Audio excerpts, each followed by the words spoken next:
Sir আপুনি কওক অলপ। আজি চিৰাং জিলাৰ কাজলগাঁও আৰু নিচিমাত পৰিষদীয় সমষ্টিৰ কাৰ্যকৰ্তাসকলৰ লগত কথা বতৰা পাতিলোঁ। ধুনীয়া মিটিং হ'ল। বৰষুণৰ মাজতো ইমান মানুহ আহিছে। সকলোৰে মনত এটা বিজেপিক লৈ উৎসাহ হৈছে। মই ভাবোঁ যে এইবাৰ বিজেপিয়ে বিটিআৰৰ নিৰ্বাচনত বহুত ধুনীয়া ৰিজাল্ট কৰিব পাৰিব। স্যাৰ আপুনি VCDCৰ কথাটো আপুনি আজি বিৰোধিতা কৰি আছে, তো VCDCৰ বিকল্প কি হ'ব? স্যাৰ VCDCৰ বিকল্প হ'ল যে VCDCৰ ইলেকশ্যন হ'ব লাগে। যদি VCDCটো ইলেকশ্যন নহয়, আমি কোনোবাই যদি বনাই দিওঁ, তেতিয়াহ'লে এইটো VCDCয়ে ৰাইজৰ মতে কাম কৰিব নোৱাৰে।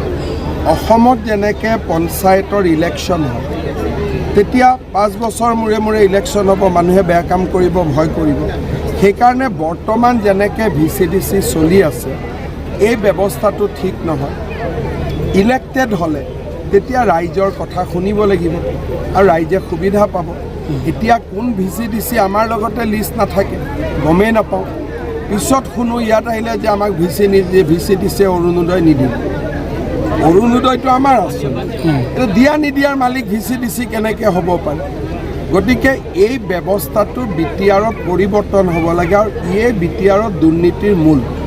এই ব্যৱস্থাটো কাৰণ EM সকলেও নাজানে, MCLএও নাজানে, চিফেও নাজানে। তলত যিমান গণ্ডগোল কৰি থাকে VCDCৰ পৰাই হৈ থাকে। মিউনিচিপালিটিবিলাকতো ইলেকশ্যন হ'ব মোৰ মতেদি হ'ব লাগে।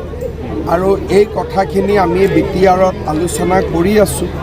আৰু 125তম সংবিধান সংশোধনী আমি VCDC ইলেক্টেড হোৱাৰ প্ৰভিজনো আমি ৰাখিছোঁ। ব্যৱস্থাটো যাতে পৰিৱৰ্তন হয়, যেনেকৈ এতিয়া কাউন্সিলৰ ইলেকশ্যন হ'ব, VCDCৰো ইলেকশ্যন হ'ব। কালি দেখা গৈছিল যে গৌৰৱ গগৈ গুৱাহাটীত তেওঁলোকৰ যুৱ কাৰ্য